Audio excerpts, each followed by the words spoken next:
I don't know if it's just me, but every single day that I go in the clock into work, it just feels like knocking down another brick from the Lego tower, or like the Jenga tower. I don't know if you ever played Jenga. You probably have. It's a very popular game.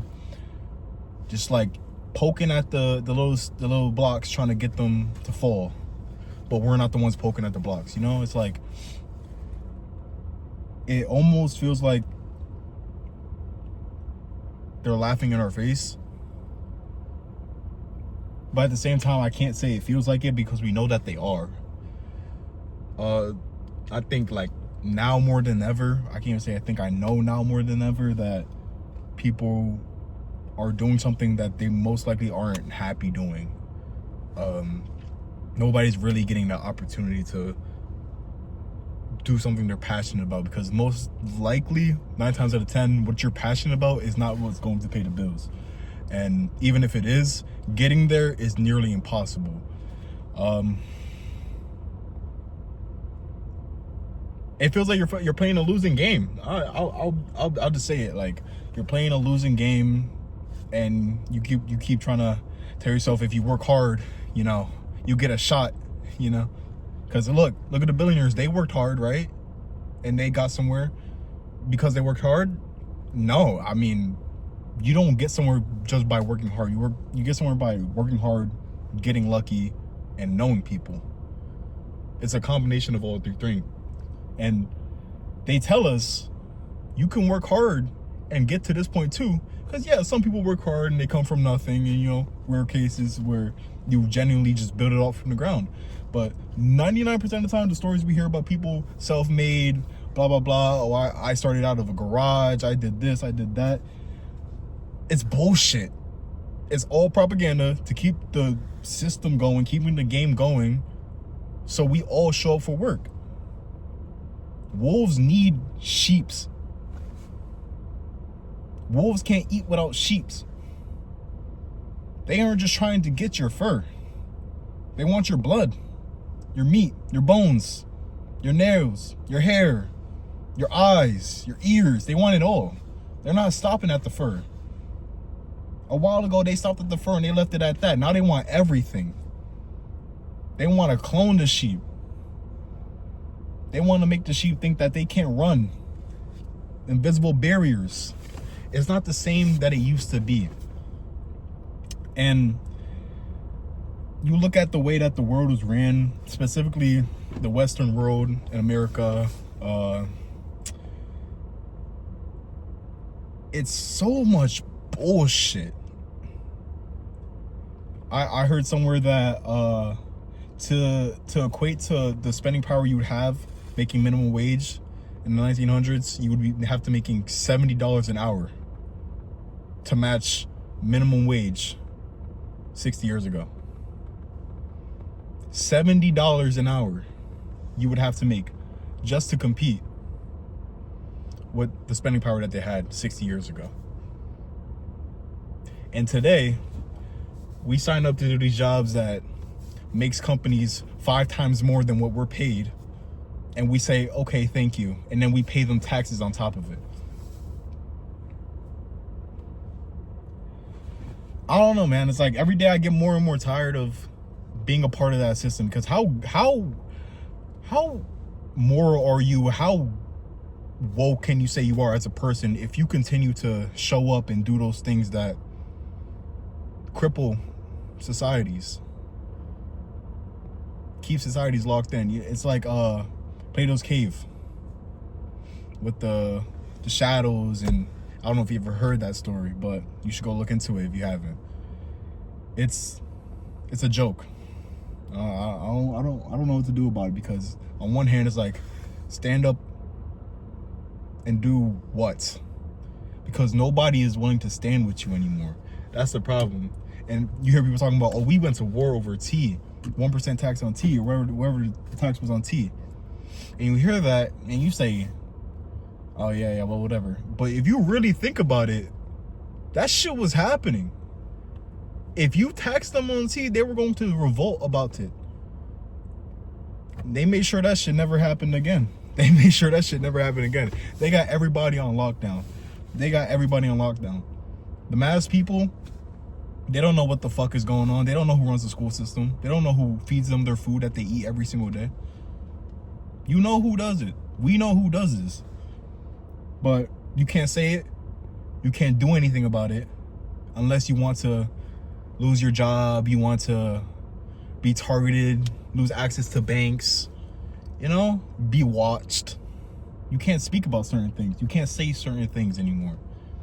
And it's funny, specifically that it is funny because they say we are the greatest democracy. We are so moral. We are so great. We have to save these other countries. We are the saviors of the world, right?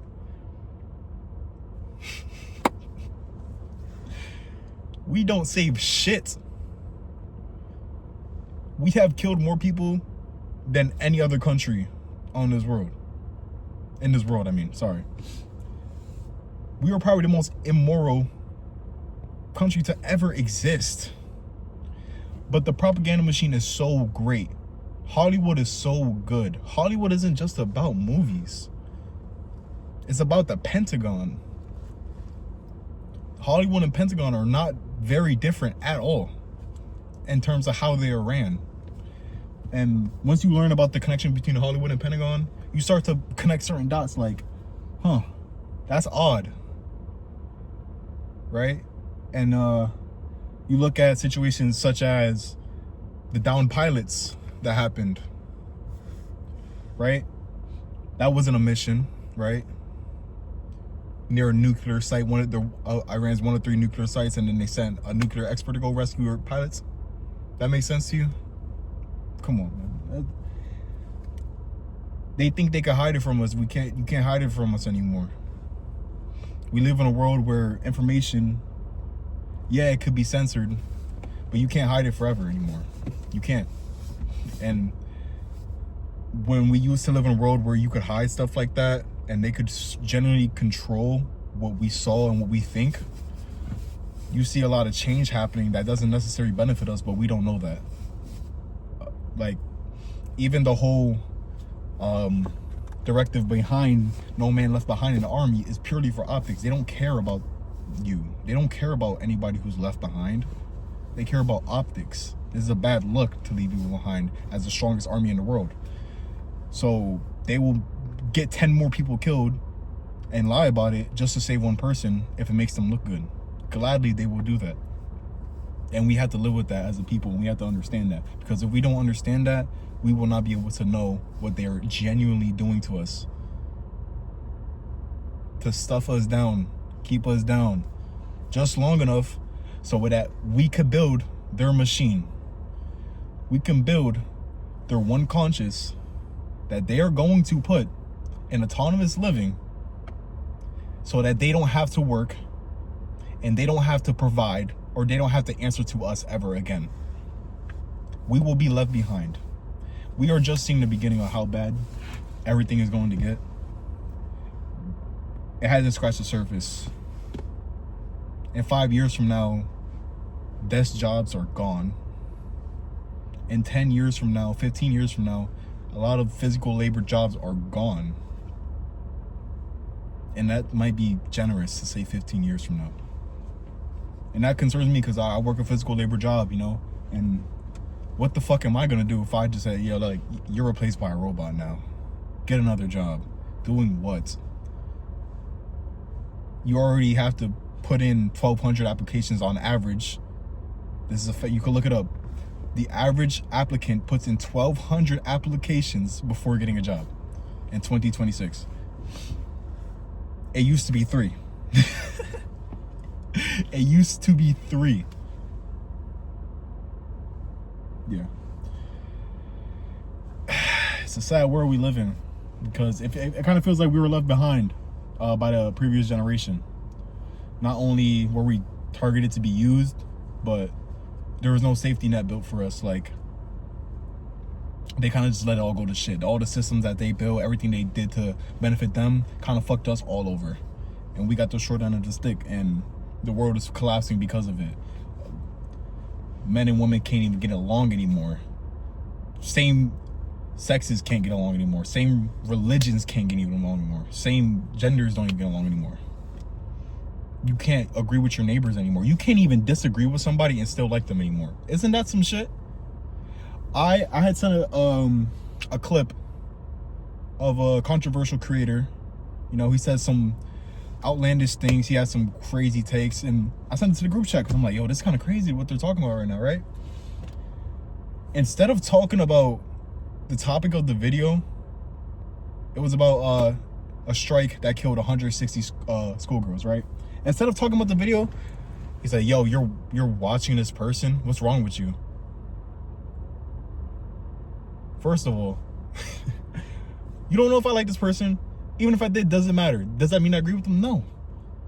And that's a perception that they want you to have on people, especially people who attack norms. They want you to think that it is not okay to agree with somebody who is always disagreeable. You can't agree with them on one point. It's not possible. That is why there's so much divide nowadays where you can't even talk to your neighbors. You can't talk to your own family about politics anymore, because you will fight your own family over the circus.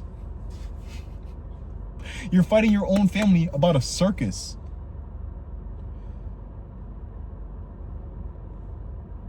What? You have to really sit and think about, why are we doing this? Why are we fighting our own? Why do we hate each other? Who put us in this position? Because it was not always like this. People got along. We were a cohesive society for a very long time, right? Despite the problems that we did have, you know, for a couple decades, shit wasn't so bad. But a lot of things got extreme.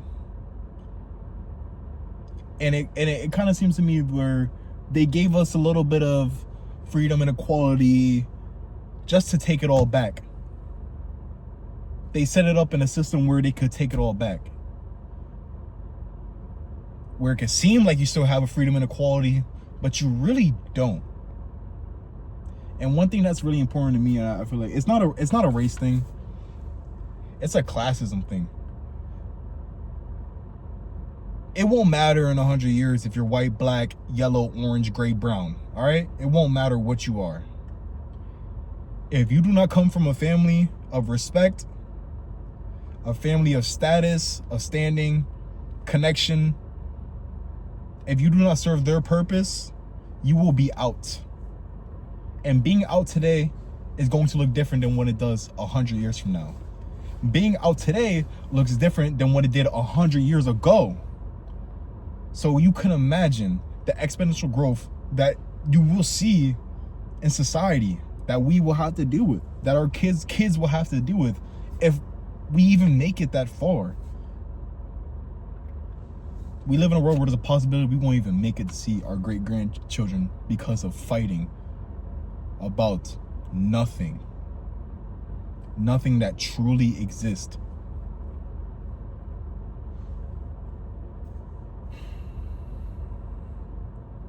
I don't know what the solution is, and that's the worst part, because I think we're too far for world peace.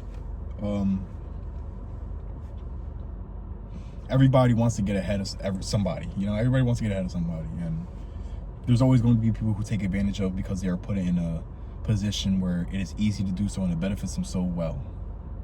Why would you stop running everything, controlling everything to your benefit, you know? It's your family at the end of the day. Your family is winning. That's, you know?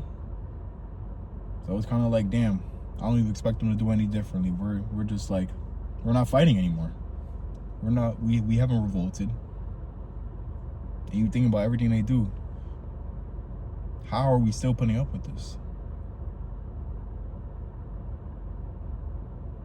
How am I still paying taxes that fights wars that I do not support?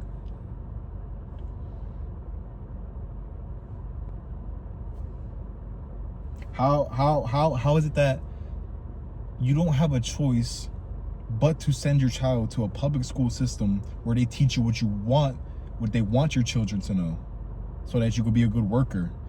you can't be in a position where you can homeschool your children anymore. Why? Because nobody is home anymore. Everybody's working now.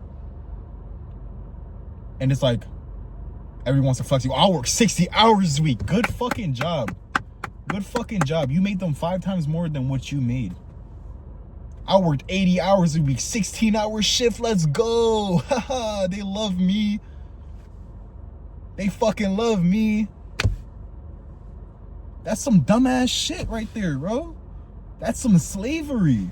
That's fucking wrong. You should not be subjecting yourself. Nothing. I don't want anything in this world bad enough where I would be working 16 hours in a row for it. Nothing. Because I know that they are benefiting more than I am. Unless it is purely just straight in my pocket, I will not work 16 hours in a row unless it's a pure passion project. I cannot go.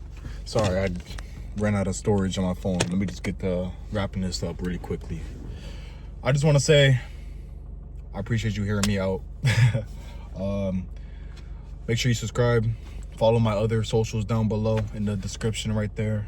I'm gonna start doing this more often. I want to start talking to the people. I want to start voicing myself. I feel very passionate about it. I think it's something that's important, something that people need, and something that I need in myself as well. So if you fuck with me, if you fuck with this video, go ahead and subscribe, tap in, and I'll see you guys soon.